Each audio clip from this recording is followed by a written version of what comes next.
When I was about 14, I was told by my head teacher that I would amount to nothing. And then I think as I got into my career, I started to box myself in. You're this role. Because where do you start? Yeah. It goes back to that small bit.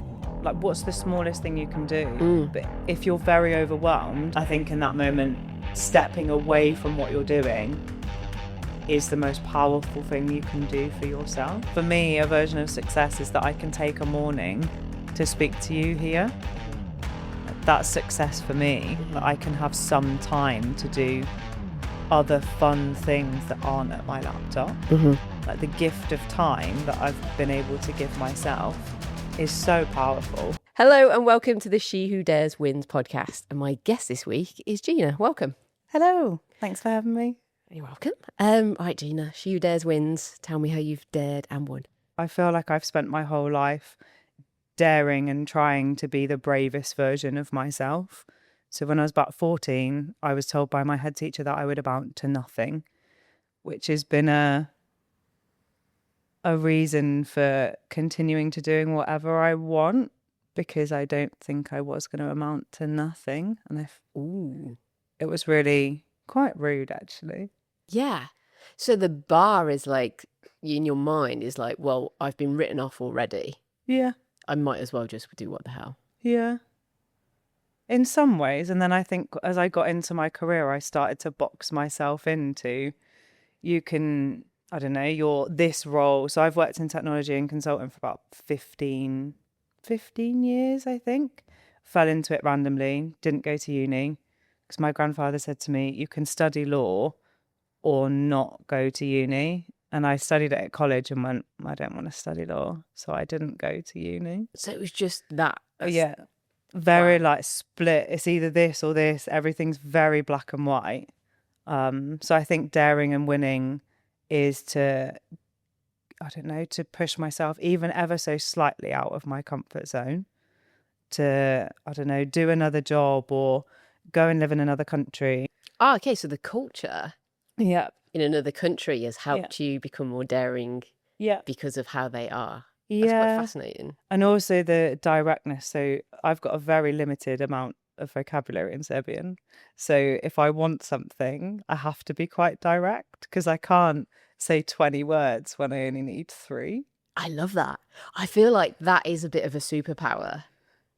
To be direct? Yeah, like I think that's the one thing in construction that I liked was the directness. Yeah. The not having to put this whole like fluff around things. Like I do it a lot with emails. Yeah. Or maybe because I was thinking and it's like exclamation marks, emojis. Yeah. Just writing an email 30 times. This is what I want. Yeah. Douche. Yeah.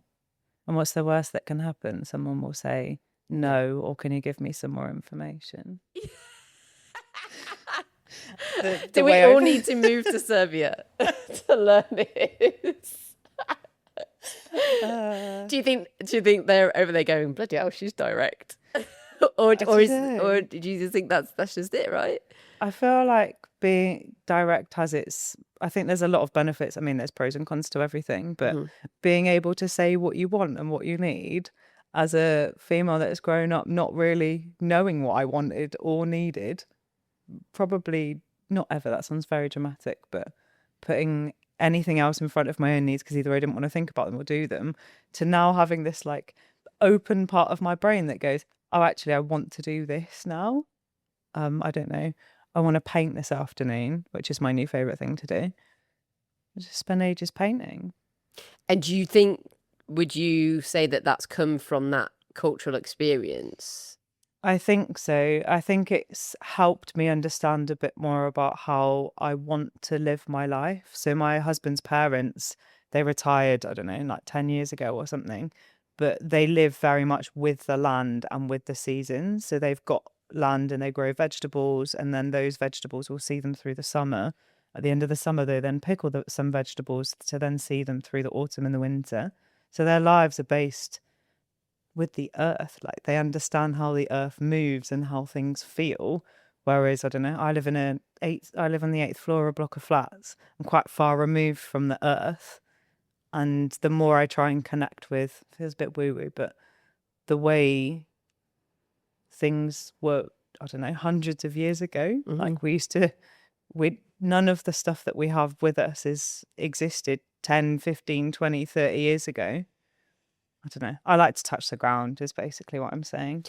Yeah, no, but I think you've touched on something there that is really important, and I think we've just got so much, haven't we? And I was thinking about this the other night when you look at the simplicity of. I was watching something about like history, and it was basically a family that had got their own garden, they grew their own vegetables. And sometimes you'll come across a documentary where this person just has something they love, and they pretty much live month on month with what they earn and what can be provided to them. And there's just happiness in that simplicity. There's no like they need to travel the world, they need to go to events, they need to go to pubs, and it's just so fucking simple. And I think people are trying to seek that out now because we just have an abundance of stuff, and actually it is exhausting. Yeah, and I think there's also so much coming into us all the time. Like there's so much information. There's a really interesting thing of like daring to be in the moment, which I think I'm trying to learn more of how to do. I don't know, in this environment, my phone isn't with me, so I'm not scrolling my phone whilst I'm looking at the laptop and maybe watching the television at the same time.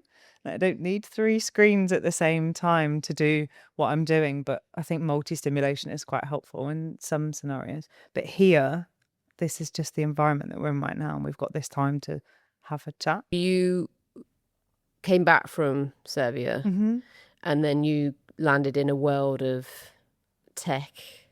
So I've worked in technology for, I think about 10-ish years. So I'm from Devon originally, from a very small village. There wasn't much technology in the village that I lived in.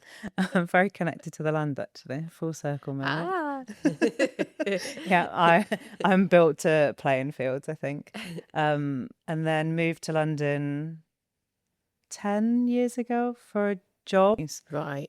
I've worked for the NHS, for Sainsbury's, for so many like big companies, and worked on huge projects that I think people will use every day of their lives. Okay. And the environments are so intense and exciting because like, you're doing something really valuable. I don't know, especially if you're working for the NHS. Yeah. The thing that you're working on has an impact to millions of people every day. Right. And so it gives you that sense of, whew, what am I doing?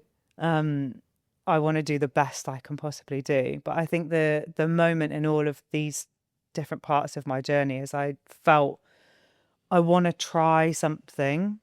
And I don't know whether there's a therapy connection back to that moment where I was told I wasn't going to do anything with my life. I'm like, no, I can do something. I can try it. If I don't like it, I can try something else. It's the baby steps, isn't it? Yeah. Of like, just give it a go. And then you look up and you went, I didn't die. I'm in a different country. What am I doing? Yeah. But it makes for a good story, always. Yeah. I do find actually thinking about those baby steps, I find change from one environment to another. That's something that I find quite challenging, and I'm trying to work myself through at the moment. For example, getting out of bed to do a thing. I think, I just need to I need to sit up, and then I need to put my feet on the floor. And then once my feet are on the floor, I can get out of bed. But if I ever reach for my phone, it's game over. And I can spend ages scrolling in bed thinking, I definitely should have got up. But transitional moments I find quite challenging. And I think there's a lot of structures I've put around myself to make it less challenging. So first time with my rucksack, there was, I don't even know, goodness knows what was in the bag. I now have packing cubes. So everything in my rucksack has a very specific purpose. Okay. So, I don't know, trousers go in that, toiletries, whatever those things are. Everything is in a specific place. So I'm thinking about the future version of Gina when she opens that rucksack, what I'm going to need. I like to reset spaces so that when I come back to it, like, okay, I don't know, like cleaning the kitchen before I go to bed. Just wiping the side. So when I get up in the morning, that space is tidy. And I don't think, I have to do that. I have to do that. I have to do that. How long, because that's really impressive. How long did it take you to get those habits, to build those habits? Was it a linear just start doing it and it was pretty quick, or is it something you've had to battle with? I think it's a little bit of a battle. I think the rucksack was probably quite a defining moment Okay. because I opened it in like this new environment and I didn't know where anything was. And I thought, oh dear. I think no. And I've got to pack all that back up in 5 days. Like, oh. I think again, for me, it's about experimentation. So trying something like, I don't know, whether it's packing cubes or wiping one side down, doing the smallest thing possible that will make future Gina a bit happier or a bit calmer. Because Okay. I hold so many things in my head at any one moment. I like that you do that though, like you saying the future version of yourself, because I think like I don't even consider the future version of myself, and it's what you do now that those 1% matter Yeah. in a year or 2 years to come. And for you, I guess it's like even on a daily basis, the kitchen, it means the next morning you're not waking up and feeling overwhelmed because And that's the thing, like I can get overwhelmed very easily if there's many things to do. So if I try and do a couple of them and then I feel a little bit less overwhelmed. yeah. Trying to not be overwhelmed is a journey that I am on. Yeah. Well, I'm with you. So you stayed in your career then, for quite a long period of time. It was exciting. You were doing something impactful. Yeah. But we met at a event a couple of weeks ago, and you're now on this new journey of helping people. Tell me about that and what the transition's been like. Ooh. And why it happened. Okay. So I run a business called Kind To, and the reason behind the name is around compounding of kindness. So starting with yourself, the kinder you can be to yourself, the kinder conversations you can have with other people. 2 people have a conversation, goes to 4, goes to 8, goes to 16. Like the impact of having kind conversations is huge. Even if it's just like that warm, fuzzy feeling that you get from going, oh, that was cool. I enjoyed that conversation. Yeah. So that's where the name came from. But the impact Kind To is trying to make is to support leaders on their journey. Like there is so much going on at any one time, to give leaders that bit of space to go, oh, I don't have to do all of those things. And if I focused on 1, 2, or 3 things, my life would be a bit calmer or a bit brighter because I'm doing that thing for me. Okay, so it's not a kindness in it's not a one-dimensional kindness of like just be kind to yourself. It's a kindness through activities of like, that's really interesting. So you're saying give yourself space to be kind to yourself rather than just, because I think that, we all need to be kind to ourselves. We all know it, but we're all terrible at doing it. Because where do you start? Yeah. It goes back to that small bit, like what's the smallest thing you can do? But if you're very overwhelmed, what is the smallest thing you can do? Right. And I think in that moment, it's to take 3 breaths, because your body and your brain are so connected. And going back to what we were saying earlier, is there's so much information everywhere. There's so much stimulus that we forget that brain and body are completely connected. Yeah. And if you take a breath in and out, you start to connect them back together. Yeah. And that would be the smallest thing that I can give myself, to be kind in a very small moment. We're so abstracted from our brains and our bodies now. Like we've again got so much information to do this, be better, be the best. You know, I'm going to be more productive because I've got these 50,000 AI agents doing stuff for me, but I'm busier than I ever have been. And I'm so mad in that moment. Okay. Yeah. Go for a walk.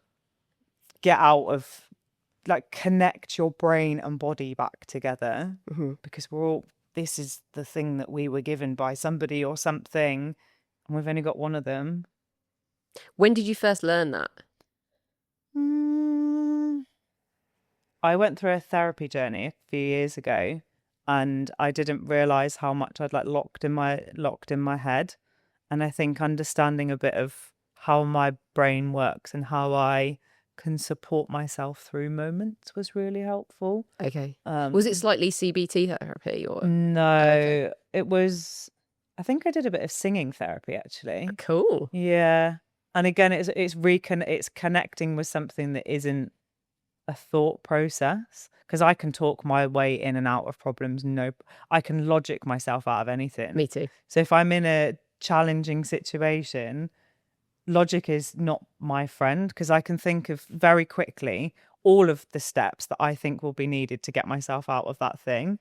But if I'm mad in that moment, like the email conversation you were talking about earlier, money's come out of my account, the justice and sensitivity I feel in that moment, like I'm so mad that this thing has happened. I think in that moment, stepping away from what you're doing is the most powerful thing you can do for yourself. Right. You went to the gym, but that thing can wait. It's not going to come back immediately. So you do have some space, even if it's a few seconds. You've got that space, and nobody else is going to give it to you. Like, you've got your own agency to do the thing that you need for you. Do you have any pushback from people saying, I don't, like we try and convince ourselves, right? And we lie to ourselves, like, I don't have time, like I've got to do it now. And then how do you tackle that? Do you need to do it now? Yes, I absolutely do. Okay, maybe connecting to the logic thing here. What happens if you do it now? What happens if you do it in a few seconds or later? I think because we've got so many things in our calendars or whatever, it is really difficult to think, what's the next step that I need to do to, and also thinking about like, what's the outcome you're trying to drive? Because doing that thing now, fine, but why are you doing it? And connecting to your future why can be a really helpful, like, North Star metric of, I've got these million things to do. They're all really important, but not everything can be a priority. Like, priority is a singular word. I can't remember when, I read something a few years ago that priorities wasn't added into the dictionary till like the 17 or 1800s or something. Fact check it. I don't know the exact time, but priority at some point was written into the dictionary as a singular word. Wow. So you only have one. Okay, so what's the first thing that you can do to make that thing move? I don't know, you want to get sponsorship or you want to run a marathon. You can't just put your running shoes on and run a marathon. It's 26 miles or 42 kilometers. You have to start training your body in small incremental steps. And it goes against anything we're being taught nowadays, because everything is about like doing more. Like, I don't know, you can learn a language in 3 weeks if you just follow these 3 simple steps. No, you can't. You can learn a bit of it, and you can probably learn enough to, I don't know, get you moving to the next step. Yeah. But I guess it's being okay with it's enough to move to the next step, because once you've given yourself enough to move to the next step, you can get a little bit further and a little bit further and a little bit further.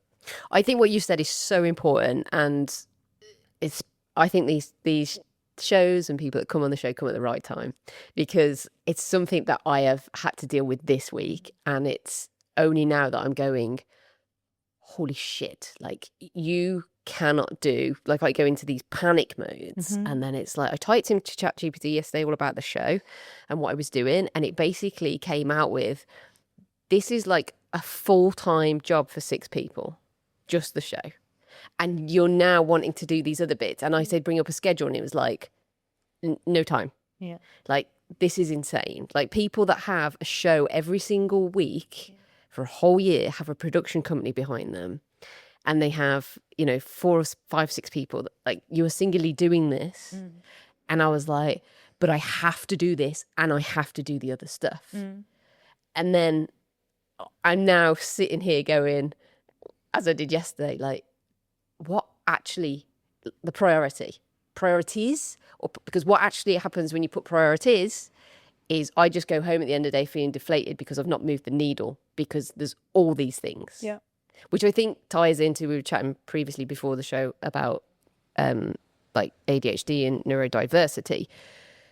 But I think the kindness thing is actually pretty widespread, right? Like people don't take that time to just strip things back because of the society that we live in now. Yeah. We live in such societal pressure of doing more and being more. And like, I don't know, the person that succeeded has got bajillions of pounds in the bank account. They drive a really fast car and they live in a really big house. Okay, that's one version of success. For me, a version of success is that I can take a morning to speak to you here. That's success for me, that I can have some time to do other fun things that aren't at my laptop. Like the gift of time that I've been able to give myself is so powerful. Time. So the first step is like reconnect with the body. What's when somebody can then do that, is there a next step? I think one of the things that I do with my clients, both on a one-on-one basis and in my new group program, which is called Rewire, which is again some of the stuff we're talking about, is like we're rewiring the brain and the body to do something that it's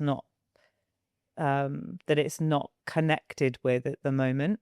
So first step is around understanding all of the things that you want to do, which can be quite an overwhelming and I think personally quite a fun exercise. So whether or not it's an online whiteboard or a physical whiteboard, step one is to understand the size of the challenge that we're working with at the moment, because once somebody has got everything in one place, generally you can see the things that are most important. But there's a thing within the ADHD world, I don't know what the right word is, of object permanence, which in its simplest form is if it's not right in front of me, it just doesn't exist. Is that from a point of view of like doing something in simple forms, or is it a point of view if it's not right in front of me as a goal, it doesn't exist? All of it. It can be with people, it can be with stuff. And the online world, I think, exacerbates this challenge, because when you've got stuff in a cupboard, even if there's loads of it, like you can open the door and you can see everything. But the online world allows you to put stuff in folders, or it's in a calendar that you don't see, so it's out of the way. Or, I don't know, WhatsApp chats. I archive all my WhatsApp chats. I use any of these things like inboxes, WhatsApp as a physical in tray. So again, going back to when I worked in a call center, there was a physical in tray, which was two plastic, I don't know, things, and the paper that needed something doing with it was on the top shelf. And when it was done, they'd put it on the bottom shelf to show that the thing had been completed. Ooh, quite powerful then, because your mind's like, whereas in a physical world, we can often go home at the end of a day and be like, I've not done nothing. It's interesting. I read something about this recently. Somebody said, write down what you've done every 15 minutes of the day. Wow. And it shows you where you've wasted time. But then it also shows you, well, you've done quite a bit. Yeah. Sometimes I write it on a whiteboard. So I've got a whiteboard on my fridge and I use it for shopping lists because, I don't know, I need to get milk. It's in the fridge. Again, going back to that object permanence, the fridge door is shut. So if I need to get milk, I need to put it somewhere. But sometimes I stand and I write, these are all the things that I've done today. And then I look back and go, it's quite a lot of stuff. Probably didn't need to do that, but that was actually really useful. But again, it goes back to that if it's not right in front of me, it doesn't exist. So I need to bring things to life for myself.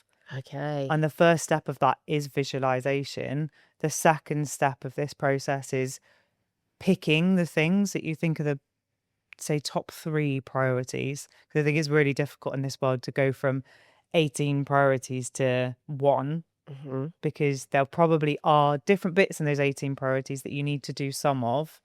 But the change in behavior is what's going to move that dial. So firstly, you need to know what you're working towards. So here are all the things. Love that for me. Second step is, but what's it for? And then you've got a bit of a connection to that wider goal and the current things that you're working on. Step 3 is to choose the things that you want to work on. So you've got visualization of all the stuff. What are you doing it for? Here's a few things that I want to do. And then again, visualization of that, the things that you want to do and connecting it back to that wider goal. and the reinforcement to yourself of this is why I'm doing this thing. And then you can start to see some progress towards it. And also giving yourself that gift of space, even if it's 5 minutes, like that stretchy time to think. There's these really interesting pictures of what the brain looks like when it's in meetings all the time versus when it's got space. And the visualization of the hammering of information that's going into somebody's brain makes it very difficult to process it all. Or you finish at the end of the day and you go, because I'm so tired, because that energy has to go in and come out somewhere. Yeah. So whilst you may be able to focus full on 9 to 5 without a lunch break, we all need a little bit of a snack in the day. You can do that, but then what happens at the rest of the day? Where does that energy go? Yeah. Does it go somewhere? Yeah. And then when I used to work 9 to 5 and I didn't do anything in the evenings or like exercise or anything, I couldn't sleep very well because whilst my brain had done loads of stuff, my body hadn't done anything. And so the more I don't know, walk somewhere or do some form of exercise, the better I feel in myself.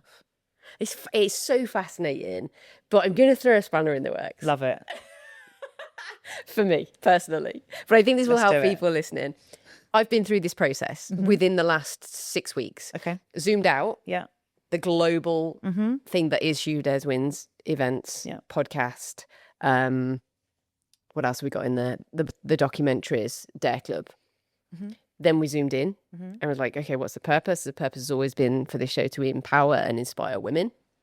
What does that? The show and the Dare community, which is to come.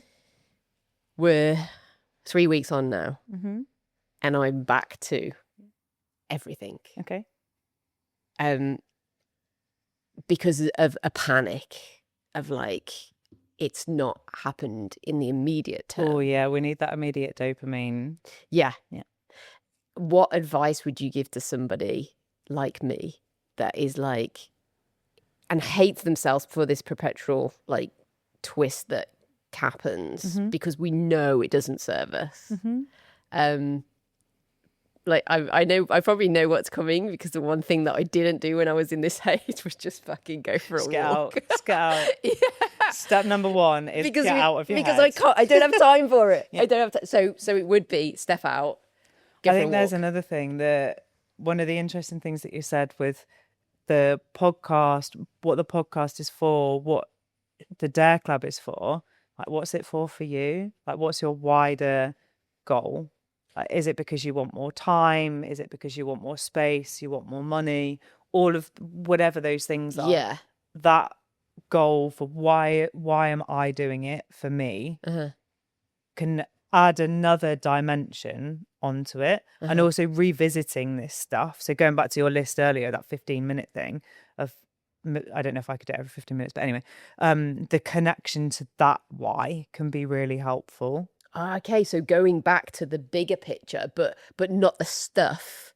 Exactly. Take it away from the stuff, and the why for, I don't know, I want to make an impact to X, Y, and Z is purpose number 1, but purpose number 2 is I want to spend more time at home. I want to travel more.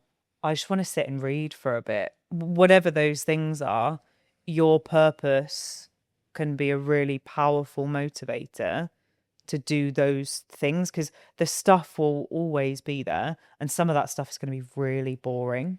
So that's probably part of the parcel. Like, you know, doing a documentary is like super fucking exciting. I actually feel really excited when you said that as well. Like documentaries sound well cool. Yeah. So I get that bit. Yeah. But not that I've ever done one, but yeah, sounds fun. The stuff that Zoe's in the office with me, and she's neurotypical and very good. And she is like the pre-production, which is the boring shit, but so important. Yeah. The pre-production is getting sponsorship for the film so that we can both get paid. Yeah. We can pay our talent and we can make something really special for a sponsor. That emailing and that, you know, like you've got to email probably 100 people.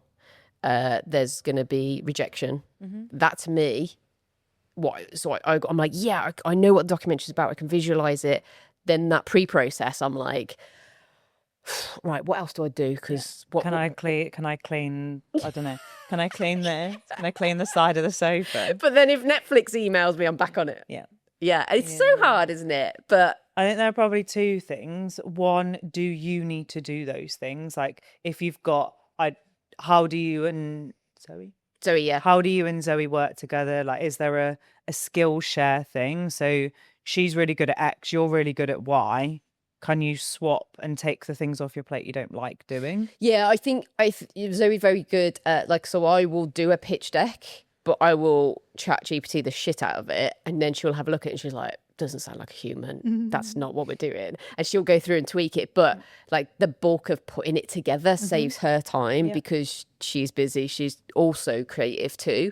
I think my, I guess, position comes more into play when I'm actually filming. That like the chaotic that can be in the creative side is what I love. So yeah, I think sometimes you're right. It's about having that honest chat. And actually, in a broad sense of running something, this ties into the event that we met each other at. Like, it's the thing when you're on your own, you don't actually feel like you have anyone to reach out to. And so the things, if I had a team with me now, I know it's so easy to say, but if I had somebody that could do my admin, that could do my reach out, that could pre-produce the show, everything else, I could fucking fly. But you don't have that at the start. And I think kindness comes back to that, right? Because you can be kind to yourself in saying, this is going to be really hard because you don't have this in place. Yeah. And I think that's what I don't do as well. And other women probably suffer from is the kindness. How, I don't know, you can have it all. Can have it all. I think we get told in, I don't know, big glossy magazines. I think we forget to understand, like, but what do we want? Like, what do you want? What do you want? What do you want? Tell me. I think that's a great meme from the Notebook film. But what do you want? I don't know. That's often used for me when my husband's like, what do you want for tea? And I'm like, yeah. silence. But what do you want? I think the other thing that's really helpful, have you come across the term body doubling? No. So body doubling is it's two people, or you can have a group of people. It's really an accountability session. So for example, you need to do some pre-production stuff and I need to write a bunch of emails, or I need to write some content for my course, which I've been procrastinating for ages, but I'm sure it'll be fun. We sit on a call for an hour or sat in a room, it doesn't really matter. Just because you're there and I'm there, we're accountable to each other. Okay. Like you create that accountability to somebody that isn't you, because I am my worst manager.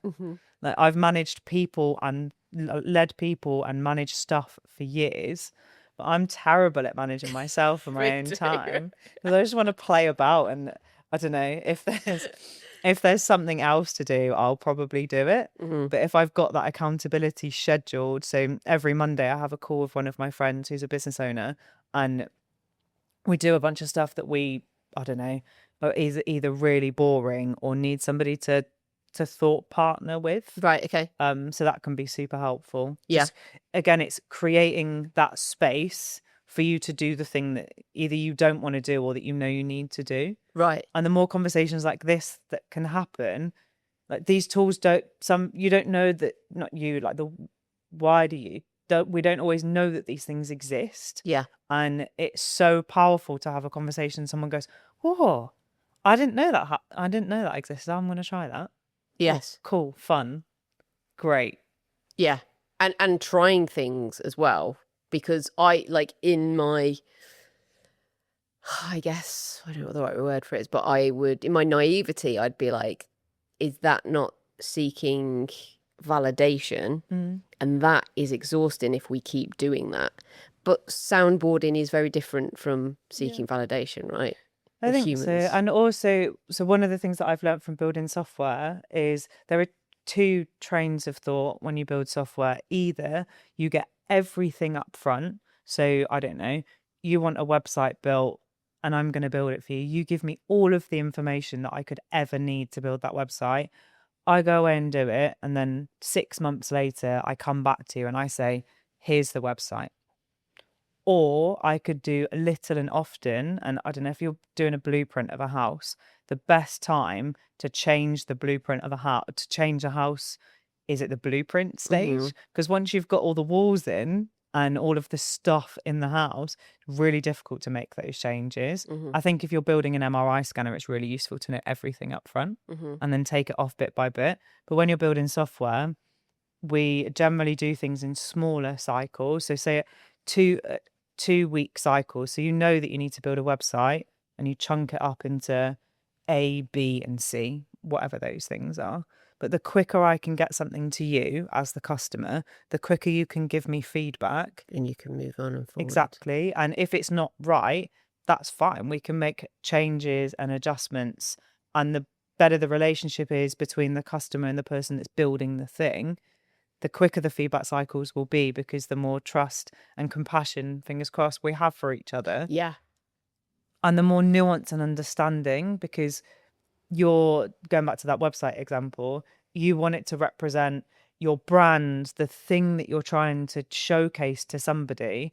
And if I've done something, I don't know, the pixels are slightly off, and I think people laugh like a pixel's really annoying, but you'll notice it. But the more we can connect on the thing that we're trying to build, it becomes easier to go, that's not quite right. Oh, okay, cool, no worries. And nobody's like sad or upset, or it's not me that's done something wrong. Yeah. It's we're trying to achieve a bigger goal here. Yeah.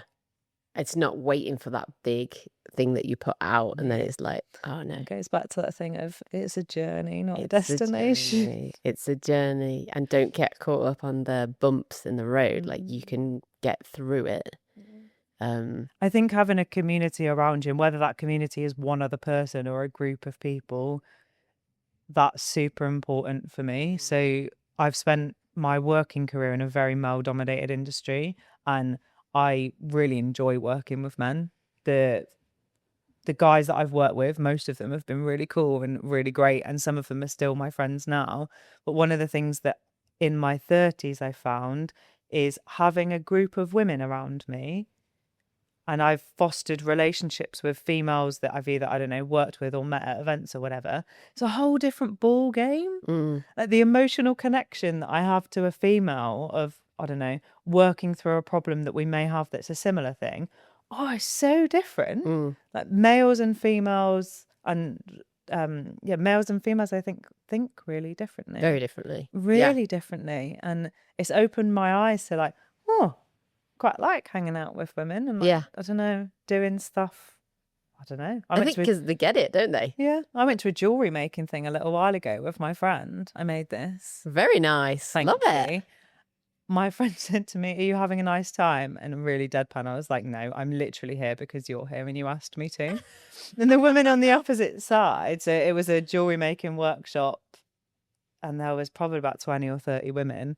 And me and my friend were sat next to each other. And my friend looked at this woman, looked horrified. And my friend was like, it's fine. And because I was getting so frustrated, because again, I didn't understand it immediately.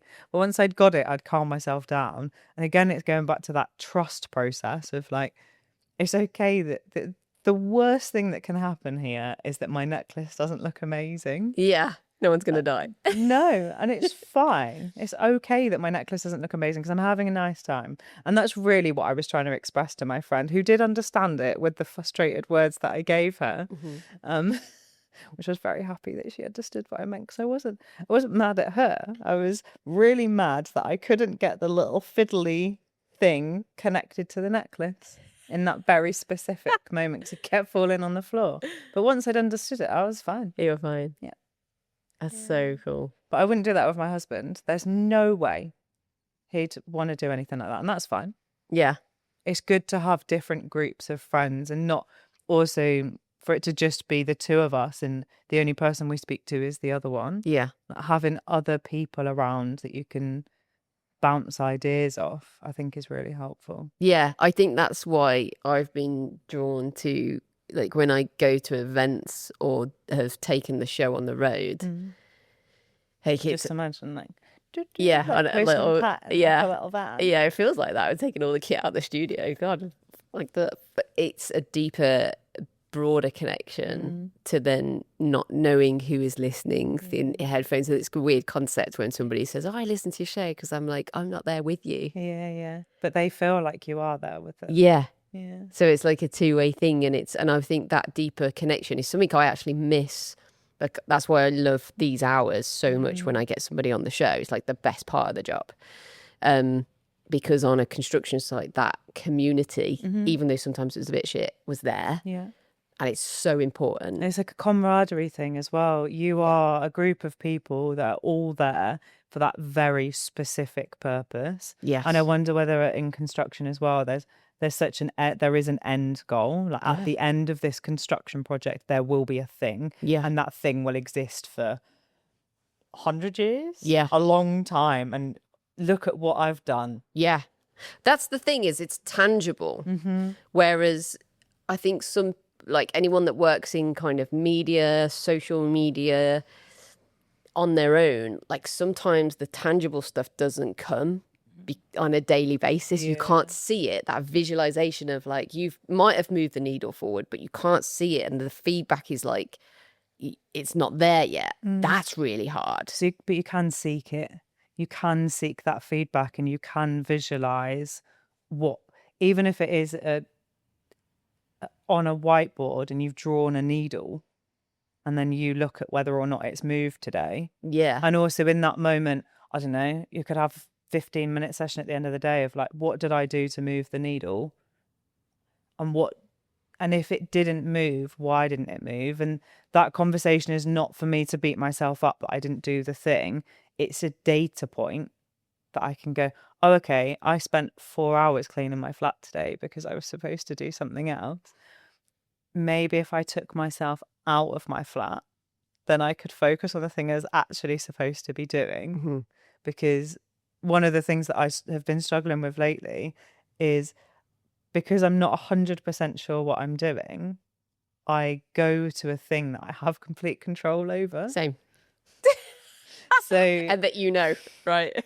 I'm trying to take myself out of that space. And also, I had a conversation with my husband about it the other day, and he was like, but you don't need to do that. And I was like, thank you, I really appreciate that. Yeah. I know I don't need to do that. But actually, no, I do really appreciate that, because I didn't really think about it like that. Because in that moment, I really need to do all of those things, and they're all really important. Yes. But again, coming back to that brain and body connection, which in that moment somebody else helped me with, you don't need to do that now. Oh, okay.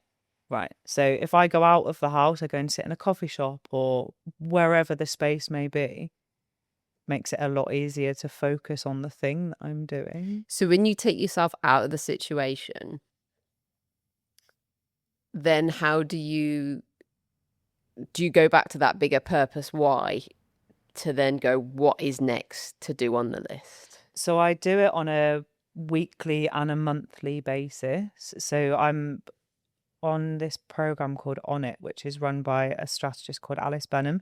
She's incredible. Check her out. Yeah. And the program is a year-long program, and you spend time working on your business in this time rather than in your business. So at the beginning of the year, you spend time planning out the things that you want to achieve, which is amazing. And then on a weekly basis, you hang out with other women that are doing the same sort of thing. Right. So accountability a little bit. Yeah. And I think you can give that to yourself rather than needing to be in a program. However, like having a contained space is amazing. We can give that space to ourselves. I really like physical things, so I write a lot of stuff in post-it notes, because then there's that physical dopamine of me like scribbling something out. Yes. I've done this. I can physically move post-it note from point A to point B. Yeah. And a lot of stuff from that I think comes from my career in software development, because you have a board of stuff, like going back to that website idea. We know we need to build a website. We've chunked it up into 3 sections, but you still need to do the work. And again, you need to visualize that work. And you have boards of to do, in progress, and done. You take a thing from to do and you physically move it to in progress. You work on the thing and then you move it into done. Right. The visualization is really important. Really, really important. And also breaking that thing down into the smallest piece possible. Because if the ticket or post-it note or whatever says build a website for Michelle, or build a house, build a 3-bedroom house for Michelle. Yeah. Okay. Yeah. I mean, I'm in it with 2 feet, but then after 10 minutes, I'm overwhelmed. And it's like, need the foundations. Exactly. Go back. And I think that's what really helps in construction. He's like, I couldn't be looking at the electrics drawings when we hadn't even put the steel in for the foundation. Well, because you can physically see that there is no space for it. Like the steel's not even in the ground. Yeah. The steel needs to go in the ground. Yeah. And I think the connection to worlds that you've lived in before into your now, remembering or reconnecting, probably more than remembering, with the skills that you do have. Like, you have the skills from a construction world to go, the first thing that needs to go in the ground is X. I can't look at those electrical drawings right now because it's just mud. Yeah. Yeah. And that's okay that it's just mud, because I know that at some point it's going to build. Yeah. Yeah. Yeah. And also zooming out to look at what you have already achieved. So like, somebody said to me the other day, they were like, you've put out a show for 2 years every single week. You've spoken to over 200 women. That's however many hours of knowledge that you've gained, of like information. And I was like, oh yeah. And then they were like, you know, I think at the time, I think the average figure was like 2,000 people listening a month. And they were like, if you put 2,000 people in a room. But my brain, and only then did my brain go, oh yeah, right. Like, you don't need to burn this down overnight, because. And also, like, that's really interesting of creating this space again to have that connection. Going back to that object permanence thing, if it doesn't exist right in front of you, it's just not there. Like that construction project, it's right in front of you every day. So if you've got a visualization of what you're trying to achieve, and also taking that space to go, yeah, I've done that. Like the celebration moment of, I've achieved that. And it get like that nice warm fuzzy feeling of, I've done that. Yeah. Look at me. Do you think the more that you put these things into process, the more it helps when there is a blip? Yeah. Because you can be like, you can almost plot it on the graph, can't you? It's like no blip really ever is a catastrophic down to zero, is it? But I think sometimes when you're in that focus moment and you get the blip, you don't look at what was behind. You don't look at where you were going. You just focus on that. Shit, I've lost this money, or I've done whatever. We spent this amount of time working on this. It's okay. This is just a small period of time. Yeah. And I think the again, going back to that connection between brain and body is so powerful, because your brain, I think our brains are trying to tell us that something is scary is happening, and that thing is a lion. As human beings, we have quantum leaped over evolutionary periods. If you look back at evolution from, I don't know, wherever evolution started, there's many different explanations of it, but when we went from cave people to now, the change between when I was born 30 something years ago to now is wildly different, and that's 35 years of change compared to thousands of years of evolution. We've done thousands of years of evolution in years, weeks, months, days, whatever. Yeah. And our brains, I think, are still hard-ish wired to the moments that happened to our ancestors when the problem was a lion, or the problem was, I don't have any food today because I haven't gone out and found my food. All of that stuff exists for us now. Yeah. But we still have the same connection to a challenge. And also in certain situations, I think this is fascinating. So like social media, okay, people are like, I've only got so many followers. Like I need the followers to make the money, to make a business. Like I need to, and then I listened to something the other day and it was like, you don't have ultimate control. You have control on what you put out, but actually the algorithm and these big companies control what's going to go forward and what's not. And you can play the game. But I think if you look at that and zoom out, it's a game that you might win, but there's a whole possibility that you won't. And if you're focusing everything on that, No, whereas if you had something as simple, I was trying to explain this to someone yesterday that there was a period of time when I was in business with my brother and we were selling plumbing chemicals. And I was like, it was amazing. We made a product. I went into trade counters and I said, buy my product. They went, no, I don't like it. Or yes, that's perfect. Or continue a conversation 2-3 visits down the row. They then became a customer. They then, as long as the product was good, kept buying the product. Fucking simple, right? I'm like, now in a digital world, like we said, you've got to have 13 touch points. There's so much pressure. And our brains probably are not there yet because we're then, as well as that pressure, we don't use the app and pull away.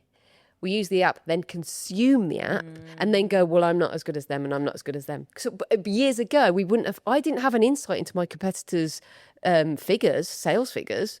I knew their product was on the shelf, but I wasn't getting caught up. I was just on my own journey.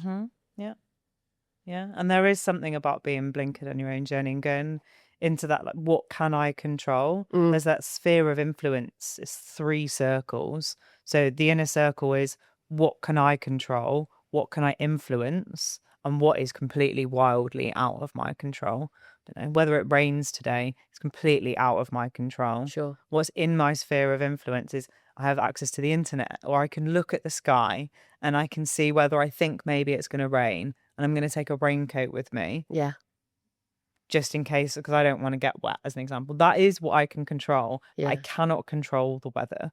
I can control what I put out into the ether of the world, for example, but I can maybe make a reasoned, I don't know what the word is. I can make an assumption on how people are going to respond. Yeah. But you can't, I don't know, you can influence behavior, but you can't change how someone's going to respond to what you're saying, for example. And own track stuff. I deleted Instagram probably about 3 weeks ago from my phone, and it has been The best thing. Because my personal Instagram, I don't know, it was personal branding a lot, AI, how you can use AI to optimize your life, and I don't know, like some cat videos, something like that. But I felt myself, and my phone is also on grayscale, so my phone is the most boring thing in the world to me. And it was still sucking me into the algorithm of, I don't feel good enough because I'm looking at everybody else. Yeah. And I realized I was doing it for, like, I don't know, 2 hours a day. Yeah. No, I'm out. So I put a note on my calendar every day for 7 days to say no Instagram. And so I had to again, I'm at the physicality stuff to tick off no Instagram. And I downloaded it, I think, on Saturday, and I got really bored of it, which is great. So I deleted it again. Nice. So in the 3 weeks, I've looked at Instagram for 15 minutes. And do you do for business purposes? Yeah. So I work with a virtual assistant who does my posts. So I'll do like the interactions and things like that. And I'll speak to people when that respond. So I do all the connection stuff within my Instagram, but my assistant will do all the scheduling and things like that. So how do you do like if somebody's messaged you, because like I think this with the show is like somebody will message me and say, hey, could I come on the show? Or I found them and I messaged them. From a communication point of view, does that not drag you back in? Not necessarily, because my business Instagram, the algorithm is very specific to that world. Okay. So if I'm messaging, I don't know, if I set myself some time a day, or my VA will say to me, somebody's message that you need to respond to that person. Oh, cool. So she can give you heads up, right? Yeah, exactly. Or you can connect, like, you need to go and do this, which is really helpful. Like, she can be my manager sometime. Yeah. Like, you need to do this. Oh, okay, cool. I'll go and do that then. That's really helpful. Thank you. Yeah, this is so interesting because I think once you're on the platform and you're scrolling, you might have responded to a message, but then you're back into the... And it's designed in a very specific way. Yeah. But the what's it called? The scrolling thing, the never ending scroll. It's got a more specific name than that. But Instagram will never stop the scroll. You can put, I don't know, the blocks in the things. But if I put a 15-minute block on Instagram, my brain goes, I'm going to do that anyway. Yeah. You can't tell me. I do the same. I'm like, yeah, I know. Yeah, I know. Yeah, I know. Thank you for that. Really helpful. Yeah. It's almost to a point now it's just intuitive to go, no, I know. This is why I love, and this comes down to conditioning, is I'm conditioned, I have to be on Instagram. It's where podcasters are, it's where the stories are. But my love of like social media came from YouTube. Like I built a channel in construction to like 12,000 followers of just showing me on site. Like I literally just talked to camera and nobody knew. It was just completely filmed in secret. And I loved it. It was like my mini construction reality TV show. I built that on on YouTube.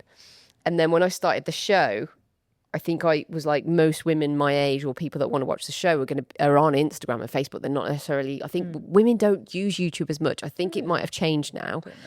But interestingly, the show is growing quicker on YouTube, as quick as the audio. And my love for YouTube is because most videos are over 6 minutes. So if you quite quickly don't like something, you can pull away, but you don't get shown the next thing. And you do on shorts, but not on, you get shown a thumbnail And with you a can title. choose, and there's the play button, isn't there? And you have to physically press that, and very quickly you'll know whether that's for you or not. But I think the brain conditioning in these short, quick fire is insane. And this is the one thing I'm contending with at the moment, is like, can I not do Instagram and go back to the love of YouTube? And it's that trust thing of like, you can do what the fuck you want. Right? While you're a manager. Like, why do you just do it. Do what you want to do. And if you don't want to do it, you don't want to do it. I don't know, my editing skills are quite limited. I've edited some YouTube. I started a YouTube channel a while ago called The Kindness Files, and then I got bored really quickly because I didn't know how it worked. Right. But the idea, it looks like a really cool thing. I wish I knew how to do it. Maybe one day. Anyway, I figured out how to clip things. So like take bits out, and I was all well proud of myself. That's all it is.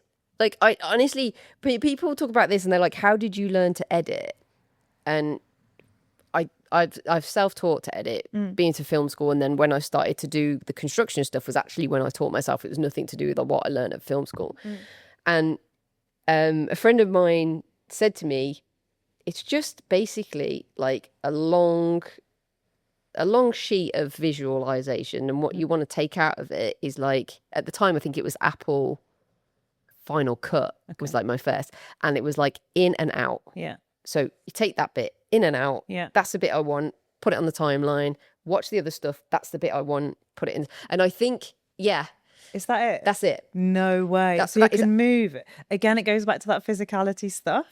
This is the bit I want. I'm going to put it here on the shelf that says want this. And leaving the bit I don't want on another shelf. Then you get rid of all that shit you don't want. Now a pro editor would go, oh, what are you doing? But do you know what? I've actually since watched lots of videos with film editors. There has been a process in TV and film that is maybe slightly different. But in essence, we're talking social media, we're talking what you want to get out of it. Very much. It's, you go through all your footage, in and out, you put it on one line, and then my process is, then I go through what I've picked out.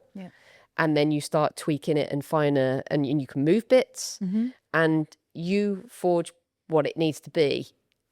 Some people would argue if you've got a plan beforehand, what you shoot and then what comes in is, and I'm sure it's probably a quicker way of editing, but it's what works for you. But in essence, it literally is shoot stuff, listen to it. It's what I do with the show as well. Which bits are good? In, out, separate, done, and explode. It's as simple as that, she says. Every editor in the world's going, what? But there's like colour grading, and you can add text, but that comes. That's addition stuff, right? That comes. That's addition, and just getting started. I think we're so conditioned in this society to have everything perfect before we start. So when I learnt Serbian, my mother-in-law was learning English at the same time. We both wanted to learn each other's languages so we could speak to each other, which was super cool and really exciting to have that kind of journey connection. I didn't speak Serbian for a year. Right. I spent a year learning. Like, I'd been on classes and stuff, but I was so nervous. So I spoke like a little bit with a teacher, but I didn't interact with anyone in Serbian because I was so scared that I was going to get it wrong. my mother-in-law, she went to English lessons and she did a lot of writing out things, but any word she learnt, she would try and use it. And then if it was wrong, she'd be like, oh, how do I change this? Like, what do I do with it? Right. And so again, you're conditioning your brain that it's safe To fail. to fail. And it was genuinely a wondrous moment in my life, a year and a half after learning this language of, oh, I could just speak it and see what happens. Yeah. Because our English and Serbian are very similar. And we used to use Google Translate all the time because we weren't able to construct like a big enough sentence to then have a conversation. It's very like stop, start, stop, start. Now we can speak enough in Serbian and some of English we very rarely need Google Translate. Yeah, it's like Very wait, it's rarely. that wait until I can fully speak and I'm fluent Yeah. to just no, Just gonna try it. just fucking try it. Just gonna try it. Just go for it. Just try a little bit. Yeah. Yeah. I watch some YouTubers that go all around the world and they go to places that you don't normally see and all of that kind of stuff. And I find it absolutely fascinating. And this guy's learned the languages of the countries that he goes to. And again, it's about trying and interacting, and it makes the connection so much more powerful. Yeah. I also think the ability to explain a really long, potentially challenging and scary process in something really small, like when you're talking about editing, the thing that I've taken from the conversation is there are two shelves, one that has all the stuff and one that has the stuff that I want. And when I think I'm just going to try the in and out method. It sounds really helpful. Yeah, 100%. Simple. In and out. That's what I like about life. Simple. I like simplicity. Yeah. I think that again goes back to like connection with ground. Just want to live the calmest life I can. Yeah. Because during COVID, before COVID, I used to work probably from 8 till 7. So I'd get to work for 8 o'clock in the morning, leave work at 7, and then probably go to the pub afterwards. Wow, so that's a long... sometimes 5 days a week. That's like proper London life. All my mates used to do that. All my mates used to do it. It was the London life it was a thing in my to do. 20s. Yeah. Everybody, in inverted commas, did it. Yeah. And so I did it as well because I thought that was normal. Yeah. And so I used to go out, have a few beers after work, but we'd talk about work. Yeah. And so you'd constantly be solving really interesting problems and challenges that only this group of people really knew what they were doing because you had all the context. Yeah. And then I'd get home at, say, 11, 12 o'clock at night. I'd probably had a McDonald's on the way home. So what am I going to cook at 12 o'clock at night? And then COVID hit and I was sat in my living room with a laptop. And then at 5 o'clock, shut my laptop and go, what am I doing? What am I doing? And then I tried loads of hobbies because I was thinking, well, it can't just be about work because it was a real realization moment. I think for many, COVID was, right? My entire personality is my job. Right. If someone asks me what I do, I will tell them what I do for a job. Yeah. Now, I think I talk about like Serbian, or I talk about that I like painting or whatever. I try and think of things that aren't work related, or when I ask someone a question of what they do, I try and ask the question, how do you spend your time?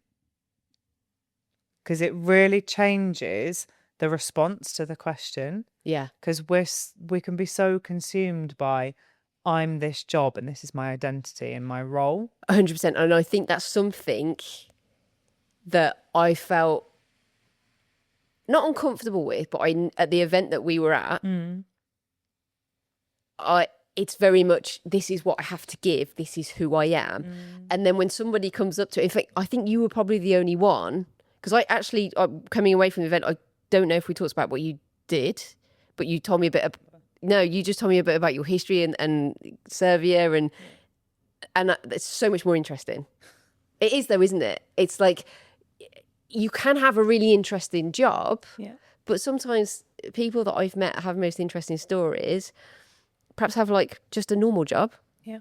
And then they come out and they go like, I'm so into like crime and like not doing crime, but that's interesting. But like crime that's podcasts. A whole different podcast. Yeah, that's another thing. We'll get into that. I'll get the mass murderers on.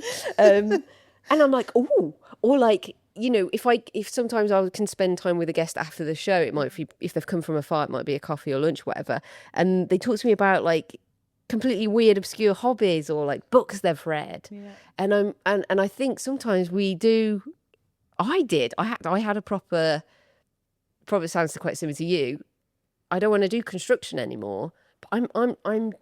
That's me. I'm That's Michelle. the only thing I've ever done. Like, similar for me, the only thing I'd ever done really is work in technology. And I'd done it for years. And so when I decided to start my own business, when I started kind of three years ago, there was also a health moment where I thought I can't keep doing the same things Same. Yeah. and expecting the same results.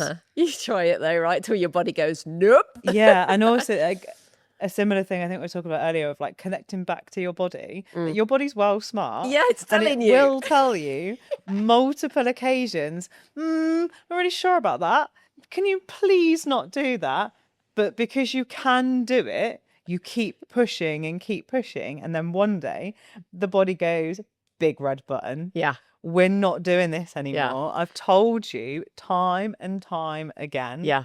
So I guess it's like, I don't know, if looking after kids or not growing children, but when you've got kids and you see them grow, they'll do the same thing over and over again. I don't know, they're learning to walk and then one day they'll fall over and they'll go, oh, right, maybe if I do it like this, it probably won't hurt as much. Yeah. It's that kind of thing in adult form. Yeah.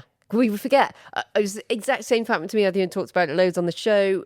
Burnt out, COVID, 2 kids, lots and lots of health things, lots of tests. And I was like, I'm dying. Then it was at A&E, heart palpitations. I think I'm having a heart attack. And the doctor going, after 12 months, tell me about your life. Tell him about my life. And he's like, no, this is too much. And I think wasn't so much the physicality of the job and the intensity of the job. It was my body and my mind saying, doesn't serve you anymore, Michelle. Like, move on to something else. And also, just because you're good at something doesn't mean you need to do it. And that's a really interesting realization to have. I've been good at this thing, whatever it is, job, especially job related. That's how I make money. So therefore, that's how I exist and I live. That's the validation.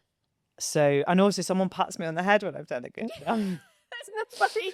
Right, when I'm at home on my own building something, no one's patting me on the head. No, Where is this validation? Yeah, it's so hard. It's so isolating, right? Yeah, it's so and the brave thing. I often say, like, the brave thing is actually when people say, "Oh, you're so brave," and I'm like, "No, there was no other choice." Like, actually, the brave thing is somebody sticking in that job because you're brave, because what's going to happen is going to really kill or hurt you. And then I think there's that realization that you've got to go through this grieving period when you step out of like relearning yourself. But then I was chatting to somebody yesterday who came in the studio who's done a job for so many years, really good at it, but she's like, I've lost my purpose, it doesn't really serve me anymore. And I was like, the job you've done has given you so many skill sets. And she kind of looked at me like really? And I was like, yeah, 100%. But you can't. It's a process of seeing that and the jump. And also that reflection back sometimes. So going back to the object permanence concept, if it's not right in front of you and your career has spanned 17 years or 15 years, whatever, that's a really long time. And it's behind me. I don't know, right now, I actually don't know what's behind me. Some wall. Looks quite nice, actually. Yeah. There's a wall behind me and a bunch of stuff I can't see behind me, so I don't know it exists. Yeah. So you need to bring it into your reality of not all the time and right now, but creating those moments and also creating moments of joy for yourself. Yeah. For like, it's quite cool, actually. Done this, or I want to do this thing, so I'm going to try it. Yeah. Do you think like women are particularly bad at looking back and going, oh, that's pretty cool? Like, it's normally somebody else that has to tell us, right? I don't know whether that's a gender specific thing, I think that's... Do you reckon? I think it's a human thing to keep forging forward. Because if you go back to cave people times, they were always forging forward to find food. Yeah. And so there was no looking back. Which serves in some point, doesn't it? Because it serves if you're not looking back, you're not going to take things that didn't serve you into the future necessarily. Or you're not going to be looking back going, that failed, that failed, that failed, that failed. So it serves you from that point to look forward. Yeah.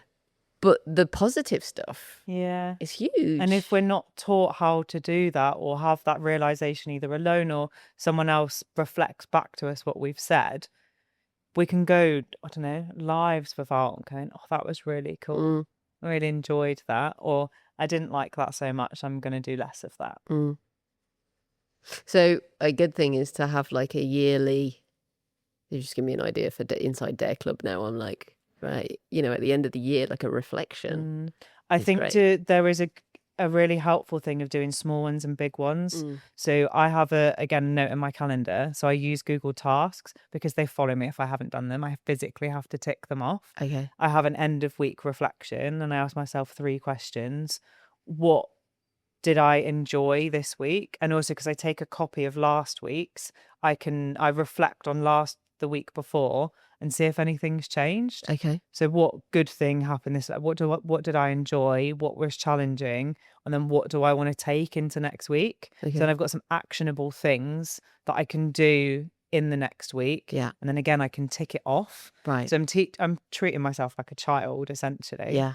This works. Do this little bit and do this little bit, and also have that task in my calendar to do that reflection. And so I've got I very rarely look at them in bulk, but I've got them if I needed to look at them. Yeah. And then once a month I'll go back and I'll look.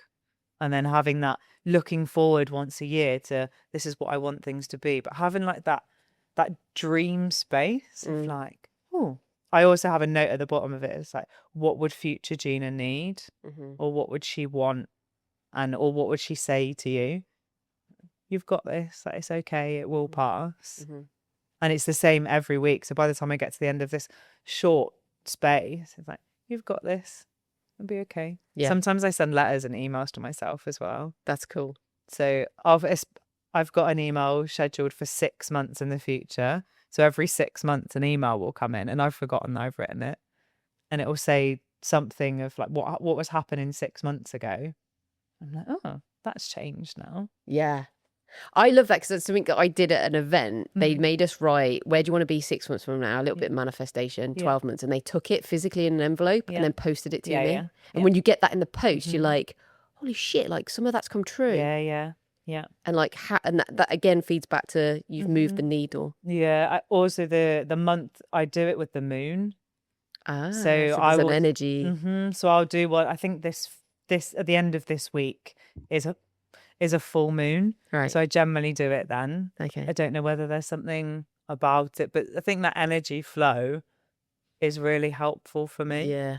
Of like a monthly and also a monthly manifestation. And I generally use a ChatGPT or Claude or whatever tool to go blah, blah, blah, blah. And I also don't look at them once I've written them out and I look at them in that moment. But the only time I look at them is in a month's time. And they're generally quite connected to like who I am in that moment and what I'm trying to do. So I write 5 to 6 things and most of them have changed in that time period because it's not like I want to be an astronaut. It's I want to set myself a little bit of time to, I don't know, have a coffee, or I want to go to that art studio, or I really want to do a podcast. So I have a fuck it Thursday thing. Yeah, it's the thing you emailed me, yeah. I live by my calendar. All right. And tasks in my calendar, again, it's about visualization and seeing stuff right in front of me. So fuck it Thursdays, where I shoot for the stars and ask somebody for some support, or that's really cool. Or I'll say to somebody, really like that. Or can I come on your podcast, Michelle? Because it sounds amazing and I'd love to be a part of it. Because the worst thing in that scenario is that you don't respond, or you say no, or not right now, or you say yes. All of those are acceptable options to me. Yeah. But do you know what? You'll be amazed at, like, I think there was 2 people, you and one other person, that said, can I come on the show at that event? I know there'd be probably quite a lot that would want to, but the email never comes. Yeah. And I actually really love it when people pitch to the show, because I know they really want to, they've got a story to give and they really want to help people. some people are like, you're not worried that they're just there to pitch their business. And I'm like, yeah, that can, but I can often read that in an email or, you know, and those people don't really get onto the show because it's very salesy. Yeah. And equally, some people don't think they have a story when they do. And I think you're right. You shoot for the stars and see what happens. Like you don't die, do you? And something could come of it. And also, you've taught yourself in that moment that it's okay to fail. It's okay if someone doesn't respond to you. Yeah. So either way, it's a learning experience. Yeah. Yeah. Some form of data point to go, oh, maybe I could ask why they didn't respond. And if they still don't respond, just going to go and do something else. That I think is really important, and something I suffer with. It's like one email, if they've not responded, I'm like, oh, they really didn't care.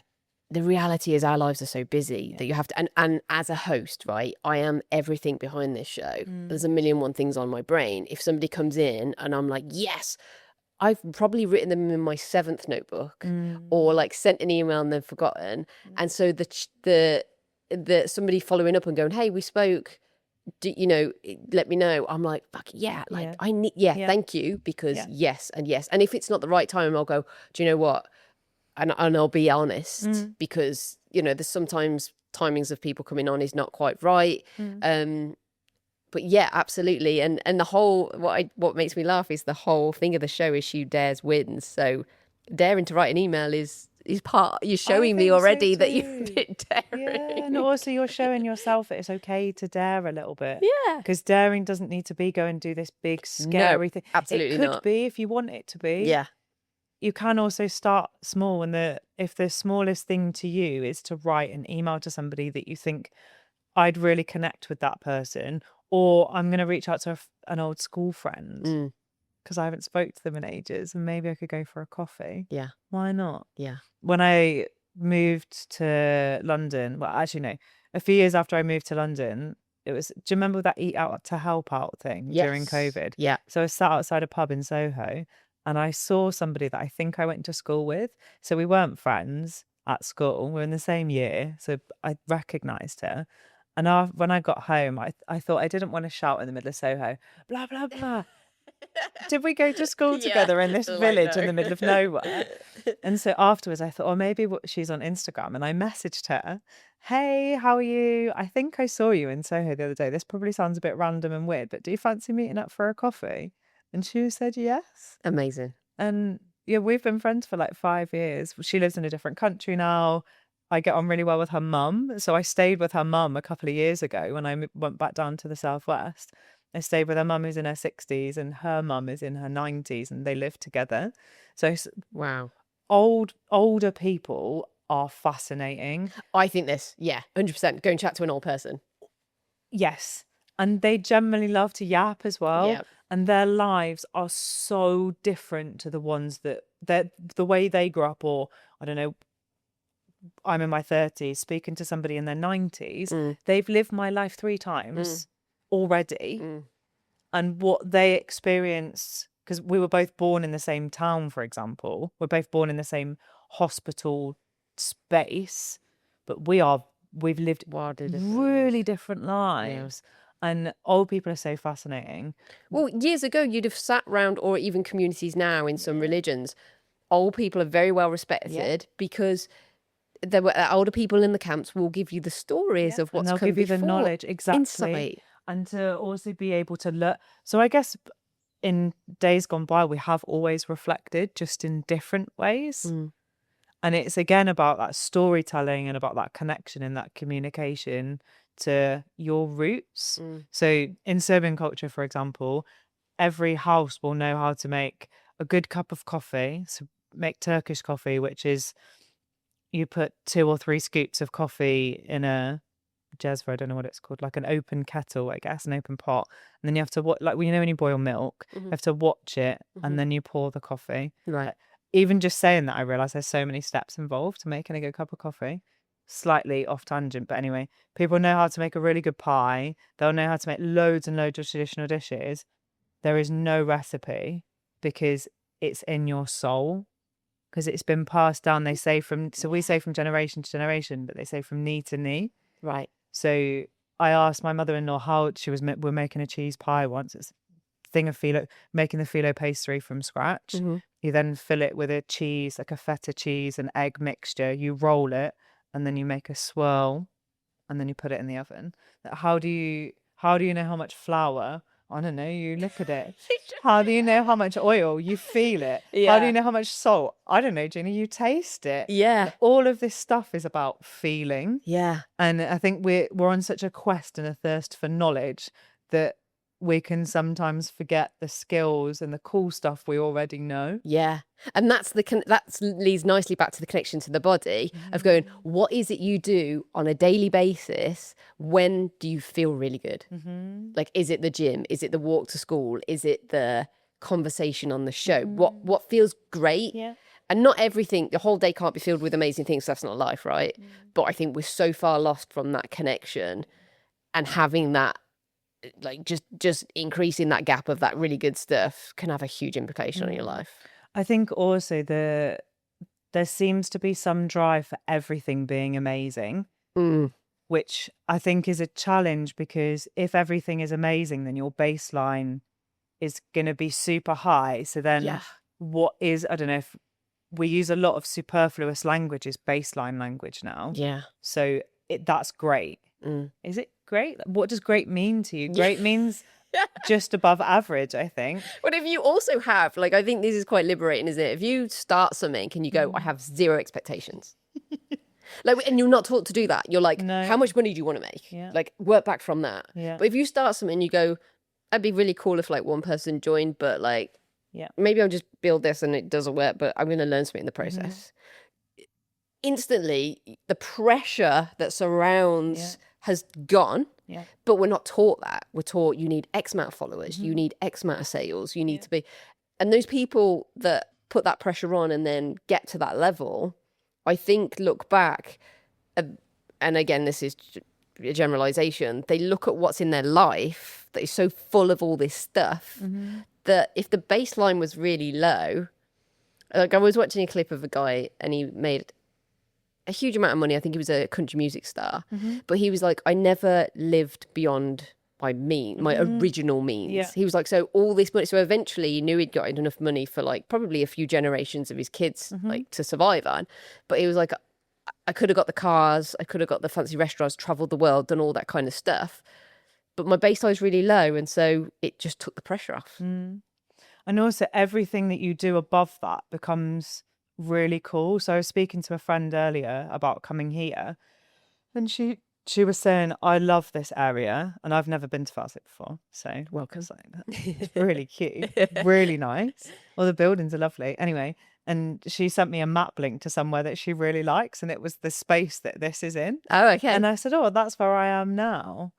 And just to be able to, like, I felt super happy when I went to the coffee shop and bought a coffee before I came up, and I was thinking, super happy that I'm doing this today. Yeah. This for me is a brave, out of my comfort zone thing to do something like this. Yeah. I'll have a lovely time. Yeah. Well, I'm over grateful. Let's finish on what would you now say to that teacher?